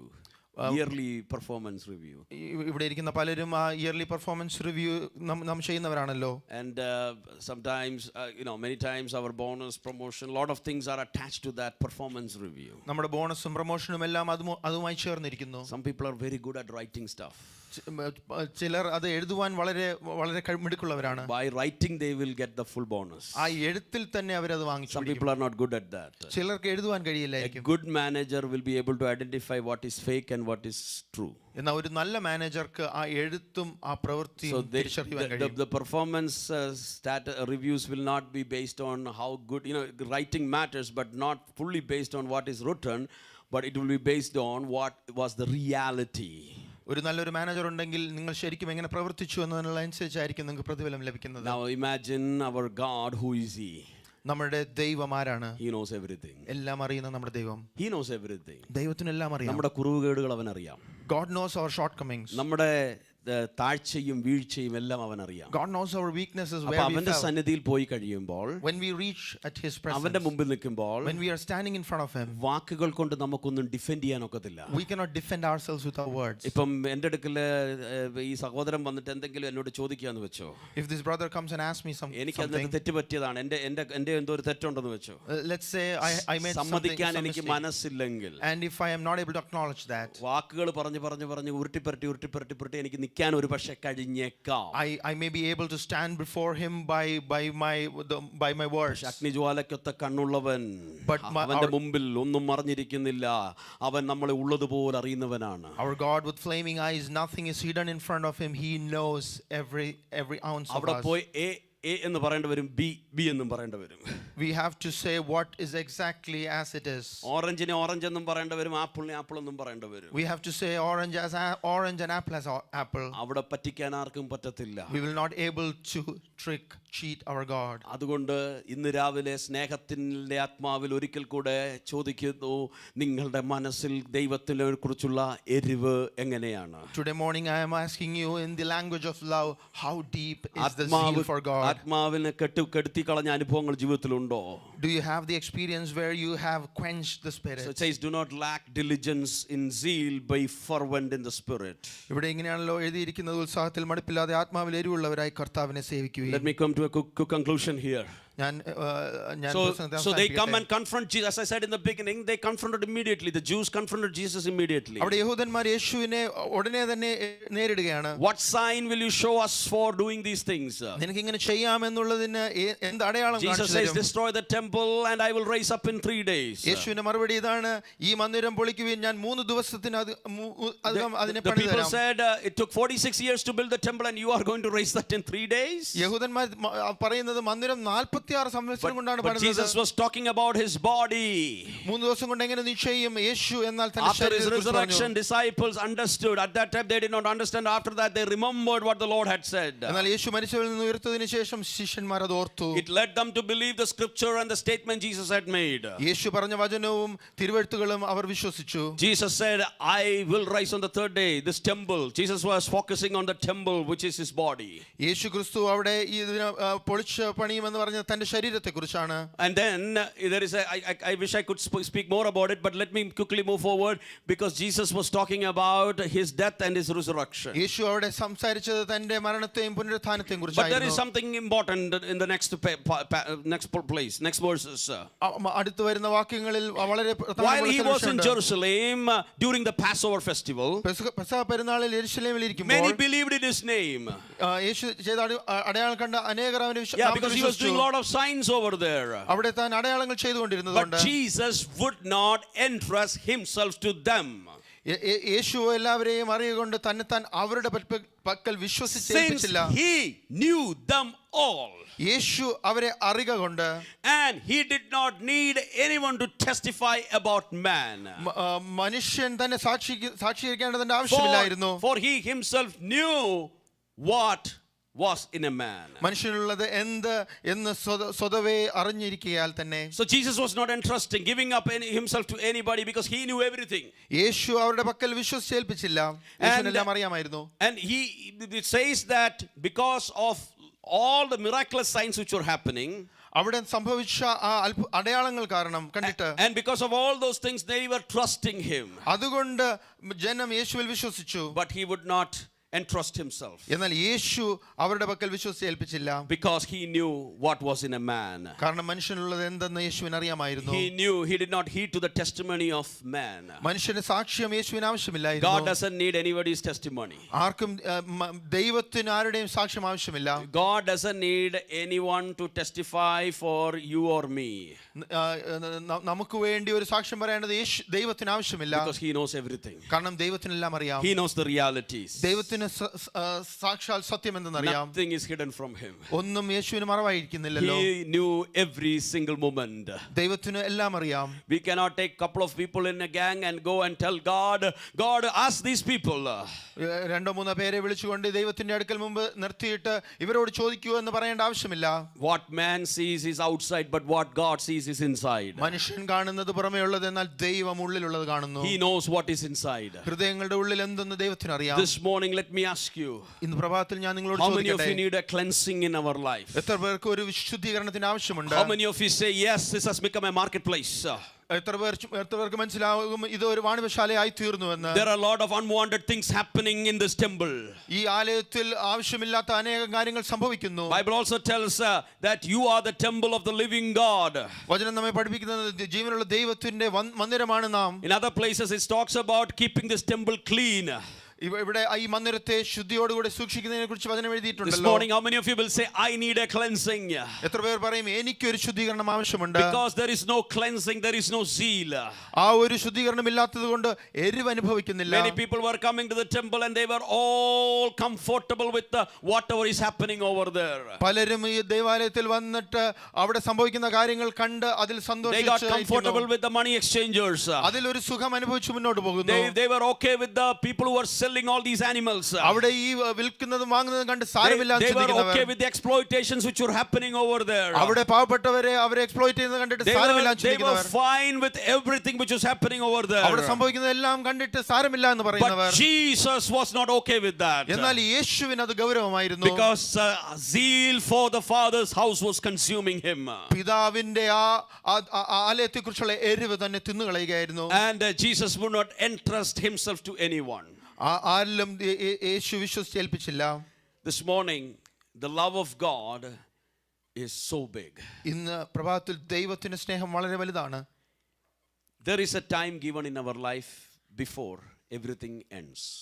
എല്ലാം തീരുന്നതിന് മുമ്പ് നമ്മുടെ ജീവിതത്തിൽ ഒരു സമയം നമുക്ക് നൽകിയിട്ടുണ്ട്. We are in the dispensation of grace. നാം ആ കൃപായുഗത്തിലായിരിക്കുന്നല്ലോ. I don't think we have looked at the dispensations for a long time, but we are in this dispensation which is called as the dispensation of grace. നാം ആ യുഗങ്ങളെ കുറിച്ച് നാം ചിന്തിച്ചിട്ട് കുറച്ചു Sunday school കാലമായിട്ടുണ്ടാകും. people, children may know, but we are in the dispensation of grace where God is mercifully waiting and calling people from all nations to come to His presence. നാം കൃപായുഗത്തിലായിരിക്കുന്നു. ദൈവം വളരെ ക്ഷമയോടുകൂടെ ദീർഘക്ഷമയോടുകൂടെ തന്നിലേക്ക് ജനത്തെ The Spirit of the ആകർഷിച്ചുകൊണ്ടിരിക്കുന്നു. Lord is repeatedly speaking, talking, reminding us of many things. ദൈവത്തിന്റെ ആത്മാവ് നമ്മെ ഉണർപ്പിച്ച് ഓർപ്പിച്ചുകൊണ്ടിരിക്കുന്നു. Through different mediums, through different voices, through different channels, He is calling us, He is inviting us back. പല മാധ്യമങ്ങളിലൂടെ പല ശബ്ദങ്ങളിലൂടെ ദൈവത്തിന്റെ ആത്മാവ് നമ്മെ വിളിച്ചുകൊണ്ടിരിക്കുന്നു. And the message of the gospel is spreading like anything in many places. സുവിശേഷത്തിന്റെ ആ സന്ദേശം പല സ്ഥലങ്ങളിലും അത് തീ പോലെ പറക്കുന്നു. Availability of God's word is way surplus than it ever used to be. ദൈവവചനം പണ്ടുണ്ടായിരുന്നത് പോലെയല്ല ഇപ്പം ലോകമെമ്പാടും എല്ലാവർക്കും ലഭ്യമാണ്. It is all around. അതെല്ലാവർക്കും ലഭ്യമാണ്. All things are going across the world. എല്ലാം ലോകത്തിന്റെ എല്ലാ ഭാഗങ്ങളിലും എത്തിയിരിക്കുന്നു. You never know, like you go and preach somewhere and then only you realize it was live and a lot of people have heard that. എവിടെയെങ്കിലും പോയി ഒരു സംഭവം പ്രസംഗിച്ച് കഴിയുമ്പോഴായിരിക്കും അറിയുന്നത്, പ്രസംഗം ഒരു പ്രസംഗം കഴിയുമ്പോഴായിരിക്കും അറിയുന്നത് അത് ലൈവ് ആയിരുന്നു, പലരിടത്ത് നിന്ന് കേട്ടു എന്ന്. When I was traveling, I preached so many places and I didn't realize it was going live, but later on I realized it was going live. ഒരു സ്ഥലത്ത് പോയി ഞാൻ പ്രസംഗിച്ചപ്പോൾ എനിക്ക് മനസ്സിലായി അവിടെ ഞാൻ പറയുന്നത് ലൈവ് ആയിരുന്നു എന്ന്. I didn't know that earlier, but later I came to know. ആദ്യം ഞാൻ But അറിഞ്ഞിരുന്നില്ല. what I am trying to tell you is that God has made all the resources available for us. ഞാൻ പറയാൻ ഉദ്ദേശിക്കുന്നത് ദൈവം നമുക്ക് എല്ലാം എല്ലാ റിസോഴ്സസ് And നൽകിയിരിക്കുന്നു. Bible tells the more given, more account will be asked. വചനം നമ്മെ പഠിപ്പിക്കുന്നത് അധികം നൽകിയവന്റെ നിന്ന് അധികം ചോദിക്കും. അല്പമേ കിട്ടിയുള്ളായിരുന്നെങ്കിൽ അല്പമേ ചോദിക്കത്തുള്ളൂ. If you have been asked little, only little would be asked from you. അപ്പൊ ഇനിയിപ്പോ ഒരു കാര്യം കൂടെ പറഞ്ഞിട്ട് ഞാൻ നിർത്താൻ പോവാ. Let me conclude after saying this. പണ്ട് കാലത്ത് In olden times, ഈ ബൈബിള് മലയാളത്തിലില്ലായിരുന്നു. this Bible was not available in Malayalam. മലയാളത്തിൽ ബൈബിൾ ഇല്ലായിരുന്നു. In Malayalam, the Bible was not available. ഞാൻ റീസെന്റ് ഒരു കാര്യം അറിഞ്ഞു. I heard about this recently. ഞാൻ 5ാം തലമുറയാണ്. ഞാൻ ഇത്ര നാളും ചിന്തിച്ചിരുന്ന എനിക്ക് വിപരീതമായി എനിക്കൊരു കാര്യം മനസ്സിലായി. എൻ്റെ great grand father I found this out that my great grandfather, അച്ഛനാകാൻ പോവായിരുന്നു. he was അതിനുവേണ്ടി അദ്ദേഹത്തെ സുറിയാനി പഠിപ്പിക്കാൻ വിട്ടു. he was about to become a priest and he was sent to കാരണം മലയാളം ബൈബിൾ ആ കാലഘട്ടത്തിൽ ഇല്ല. Syrian, and at that time Malayalam Bible was not available. അദ്ദേഹം സുറിയാനി പഠിച്ചപ്പോൾ അദ്ദേഹത്തിന് മനസ്സിലായി പാരമ്പര്യമായിട്ട് ഫോളോ ചെയ്യുന്ന ഒന്നും കറക്റ്റ് അല്ല. അങ്ങനെ ആദ്യമായിട്ട് അദ്ദേഹം അതെല്ലാം വിട്ടിട്ട് ഈ സത്യവിശ്വാസ മാർഗത്തിലേക്ക് കടന്നു വന്നതായിട്ട് മനസ്സിലാക്കുവാൻ കഴിഞ്ഞ ചില ആഴ്ചകൾക്ക് മുമ്പ് എനിക്ക് മനസ്സിലായി. എനിക്ക് അറിയത്തില്ലായിരുന്നു അങ്ങനെ ഒരു ചരിത്രം. A few weeks ago I found out this history about my family, that this great grandfather of mine 5 generations ago, he understood the truth after reading the word of God. മക്കൾ ഒരു മകൻ ഒഴിച്ച് ബാക്കി ആരും വിശ്വാസത്തിൽ വന്നില്ല. ഭാര്യയും വിശ്വാസത്തിൽ വന്നു. എങ്കിലും ആ അപ്പച്ചൻ കിട്ടിയ വചനത്തിന്റെ വെളിപ്പാട് അനുസരിച്ച് കർത്താവിന് വേണ്ടി വിശ്വാസത്തിന് വേണ്ടി ഇറങ്ങി തിരിച്ചു നിന്നതായിട്ട് ഒരു ചരിത്രം എനിക്ക് മനസ്സിലാക്കുവാൻ കഴിയും. Not a lot of people from the family came with him to the truth, but he stood and he was faithful. അതെന്നെ ഭയങ്കരമായിട്ട് ഇംപ്രസ് ചെയ്ത ഒരു കാര്യമായിരുന്നു. This information impressed me a lot. കാരണം എന്നെ വളരെ ചലഞ്ച് ചെയ്തു. Because it challenged me. ഇന്ന് എനിക്ക് 3 ലാംഗ്വേജ് അറിയാം. 3 ലാംഗ്വേജിൽ എനിക്ക് ബൈബിൾ വായിക്കാം. ആ 3 ലാംഗ്വേജിലും പല ബൈബിൾസ് അവൈലബിൾ ആണ്. I know 3 languages. I have Bibles in 3 languages and I can read that. വേറെ കുറച്ച് ലാംഗ്വേജിൽ കൂടെ അത്യാവശ്യം കൈകാര്യം ചെയ്യണമെങ്കിൽ അതെനിക്ക് അറിയാം എങ്ങനെ അത് ചെയ്യേണ്ടതെന്ന്. Even in some other languages I can manage. Figure out ചെയ്യാം. വിത്ത് ടെക്നോളജി അത് ഫിഗർ ഔട്ട് ചെയ്യാൻ പറ്റും. With the technology which is available now, I can figure things out. അപ്പോൾ എന്നെ ചലഞ്ച് ചെയ്ത വിഷയം എന്താണെന്നറിയാമോ? This is what challenged me. ആ കാലത്ത് Bible ഇല്ലാഞ്ഞിട്ട്, at that time when Bible was not available, ഒരു വാട്സപ്പും ഇല്ല. At that time WhatsApp was not available. ഒരു ടെക്നോളജിയും ഇല്ല. Technology was not available. ഒരു പവർ വിഷനും ഇല്ല. ഒരു വിഷനും ഇല്ല. ഹാർവെസ്റ്റും ഇല്ല. There was no power vision or harvest. ഒന്നുമില്ല. Nothing was available. പാവം പിടിച്ച വിശ്വാസികൾ പോയി ഉപദേശി പറയുന്നത് കേട്ടിട്ടായിരുന്നു.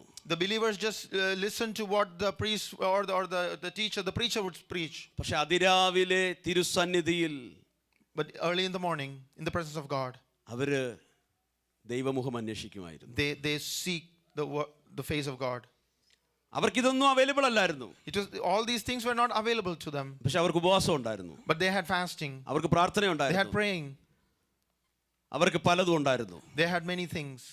നമുക്കുള്ളത് പലതുമില്ലായിരുന്നു. പക്ഷെ പലതും അവർക്ക് വേണ്ടതുണ്ടായിരുന്നു. They had some of the things that we have now. They did not have. നമുക്കിന്ന് പലതും ഉണ്ട്. പക്ഷെ വേണ്ടത് പലതുമില്ല. We have many things, but many of the things which are needed we don't have. നമ്മളൊക്കെ സൗകര്യങ്ങളും സാഹചര്യങ്ങളും കൂടിയപ്പോൾ, when our comfort, when our lifestyles changed, നമുക്ക് അത്ര ബത്തപ്പാട് ബുദ്ധിമുട്ടൊന്നുമില്ല. It's not difficult to do many things now. നമുക്കിന്ന് കാർപ്പറ്റുള്ള സ്ഥലങ്ങളാണല്ലോ. We have houses which have carpets. അല്ല, ചർച്ചും carpet അല്ലേ? We have our church is carpet. ഈ കാർപ്പറ്റ് മുട്ടയിരുന്ന ആർക്കെങ്കിലും വേദന എടുക്കുമോ? Does it pain if you are in your knees in the carpet? ഇരിക്കാത്തവരാണ് pain എടുക്കും. If you don't sit, it'll pain. പക്ഷെ അന്ന് വെറും തറയിലും, even on bare floor, കാലങ്ങളിൽ സിമന്റിലും, and later on cement, on concrete floors, അവർ മുട്ടയിൽ ഇരുന്നിട്ടുണ്ട്. they sat on their knees. ദൈവമക്കളെ, people of God, വളരെ ഹംബിളായിട്ട് എന്നോട് തന്നെ ചോദിച്ചോട്ട് ഞാനൊരു കാര്യം ചോദിക്കാൻ പോവാ. I'm asking this question very very humbly to myself and to you. ആ ന്യായാധിപന്റെ മുമ്പിൽ എത്തുമ്പോൾ, when you are in front of the judge, നമുക്ക് കിട്ടിയതും അവർക്ക് കിട്ടിയതും വെച്ച് നോക്കുമ്പോൾ, what we received and what they received, നമ്മൾ എങ്ങനെ അവിടെ നിൽക്കും? how can we stand in front of him? ഞാൻ ചിലപ്പോൾ ചിന്തിക്കുന്ന ഒരു കാര്യം, എങ്ങനെ നിൽക്കും? I ask this question, how will I stand? ഞാൻ പറയുന്ന അവരെ പോലെ ആകാനല്ല പറയുന്നത്. I'm not asking to be like them. ഒറ്റ കാര്യം ചോദിക്കുന്നുള്ളൂ. Only one question. ദൈവത്തിൻ്റെ സന്നിധിയിൽ നമ്മുടെ സമർപ്പണം, In the presence of God, how we submit ourselves. നമ്മുടെ സമർപ്പണം അതെവിടാണ്? How do we submit ourselves in the presence of God? ആ സമർപ്പണത്തിന് എവിടെങ്കിലും കുറവ് വന്നിട്ടുണ്ടോ? Is that lacking in any place? വന്നിട്ടുണ്ടെങ്കിൽ If it is lacking, നമുക്കൊന്ന് മടങ്ങി വരാം. let us come back to our God. കാരണം യേശു ആലയത്തെ ശുദ്ധീകരിക്കുന്ന നാളുകളാണിത്. Because these are the times when Jesus is cleansing the temple. വേണമെങ്കിൽ ഒരു പ്രവചന ശബ്ദമായിട്ട് എടുത്തോ, യേശു ദൈവാലയത്തെ ശുദ്ധീകരിക്കുന്ന കാലഘട്ടങ്ങളാണിത്. Take this as a word of prophecy. These are the times when Jesus is cleansing the temple. കാരണം ശുദ്ധീകരിച്ചിട്ട് അവന് ഒരു പ്രവൃത്തി ചെയ്യുവാനുണ്ട്. Because he has to do his work after യേശുവിന്റെ മുമ്പിൽ ഒരു cleansing. ദൗത്യം യേശുവിനുണ്ട്. There's a purpose in front of him. ആ ദൗത്യത്തിന് വേണ്ടി അവൻ ശുദ്ധീകരണത്തിലേക്ക് നയിക്കുന്ന നാളുകളാണിത്. To accomplish his purpose, he is cleansing the temple. കുറവുകേടുകൾ നമ്മുടെ ജീവിതത്തിൽ ഉണ്ടായേക്കാം. There may be shortcomings in our lives, പക്ഷേ അവൻ കനിവുള്ള ദൈവമാണ്. but our God is a merciful God.